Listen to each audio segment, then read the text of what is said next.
When the doors opened, there were hardly enough exhibits to fill the floor, but a lot of them were improvised from ordinary objects like old TV sets and speaker magnets, etc. You'll see some of those.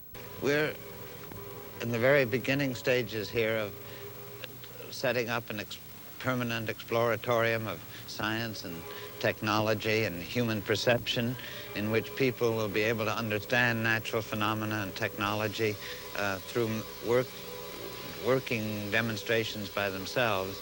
And the whole purpose of this place is to integrate different natural phenomena and make them understandable and not as fragmented as they are for the public. And natural phenomena include the things that are made by man, because that's a natural phenomena as well. This is a very beautiful example of an oscillation pattern displayed on an oscilloscope. Again, looks like a television set.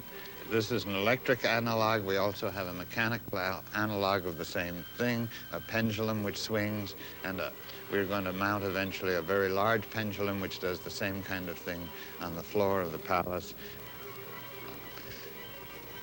Television set in which one can deflect the electrons with a magnet and make quite beautiful patterns. Someday, I suppose, there will be television art in the home.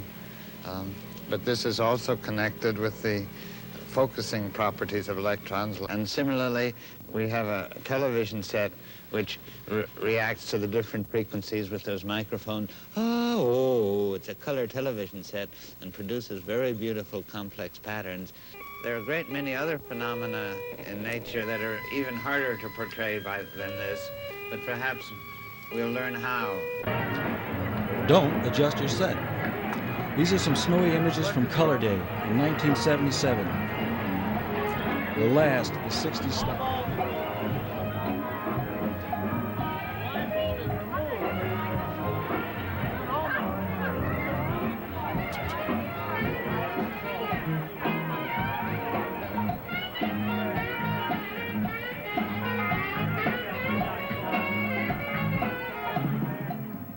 Some of the exhibits here are related to Frank's early work, such as this cloud chamber here, which is used to detect cosmic rays. Inside this chamber, you can see light streaks going through alcohol vapor, and these are the cosmic particles moving through and leaving a little ionization in their path. Before particle accelerators were widely available, Frank was sending cloud chambers up in balloons. Here we see him and two co-workers preparing a chamber to go aloft. He described some of this work for us. The very special thing about science is that one isolates the business of finding out about something from the doing of it. And that, of course, isn't the only way in which new discoveries are made, but I think it's the way that's really made science flourish. And the experience that Pete mentioned with that we had with cosmic rays, we had General Mills was making balloons that would go to 100,000 feet, and we made a cloud chamber that fitted on it because we thought this would be a good way to do nuclear physics before the big accelerators were born in the late 40s. And but the first thing we found was these particles that were other elements, even as heavy as iron. So we were completely distracted from our interest in nuclear physics and followed this other path. And that you can't do if you're trying to do directed research. This is the wave machine. It shows a transverse wave. Down the center here is a spring steel wire to which are soldered horizontal bars. These little collars should be adjusted so that it stays horizontal all the way down. The last rod has two dash pots on it, which we'll look at further, which dissipate the energy of the pulse in friction. So if I raise this up, it goes along the, and then very little comes back. It comes back along the top.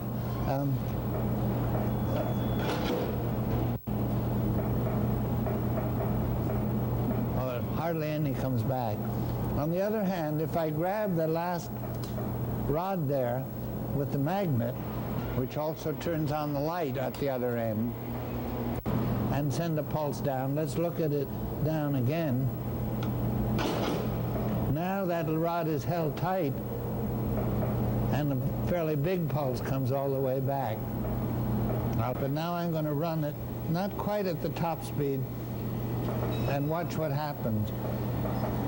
Let's hear, because the waves are moving faster, the wavelength is longer. It goes further in one cycle than it does over here. But if you'll notice, each of these waves is running, moves along. If I look at any one place here, the wave goes right through that place. So that if I could follow that, if I take a crest and move along, it's like following a crest all the way along to the end there. They're running waves, like water waves, because nothing's being reflected to speak of at the far end. But if I grab the last bar by turning on a magnet, which also turns on the light at the other end, then all of a sudden the crests stay in the same place. If I look here now, the crests don't move, and that point there where there's no crest, hardly any motion, it moves just to, it doesn't move up and down at all. Adjustments on this end are quite critical. These can be loosened and slide in and out, and they have to be positioned in two ways. One, they have to be equal, so that if that's there, they balance, and this is horizontal. If this is too heavy or too far out compared to that, it'll go downhill that way. So one has to do that. In other words, you always have to move both of them.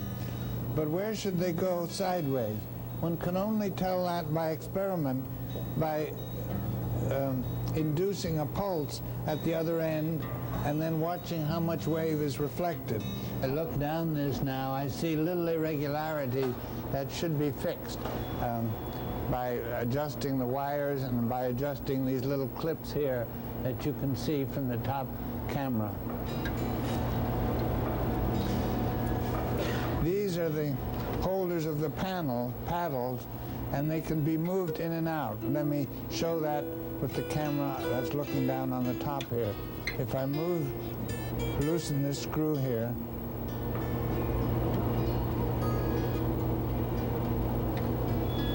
I can take this clear out of there, maybe. Or maybe I have to unscrew it. I have to unscrew it here too, I guess. I can just turn this around. See, I can slide these in and out. The further out they are, the more effect they have. And if the damping is too great, then it doesn't work as well, and there's more reflected wave than if the damping is just right. So by moving those in and out and trying it with the pulse, and I did that just before starting, I have about the minimum. But these things here move in and out, just as this one does. Now let's look in here from the end, if we can. First, I want to have people look at this paddle. It's perforated material, and it's double. And the object of these is to get as much friction as possible with moving as little oil as possible. If they were plates, they'd have to move the oil out of the way to move up and down. Here the oil can go up and down through the hole and lose energy through turbulence.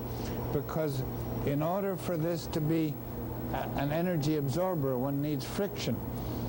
And if every time you move the oil very much, the oil has inertia, it acts like part of the system here, and it's just part of the inertia, and produces a wave of a different frequency. So these plates are double with a spacer between them, and they screw into these little pieces here,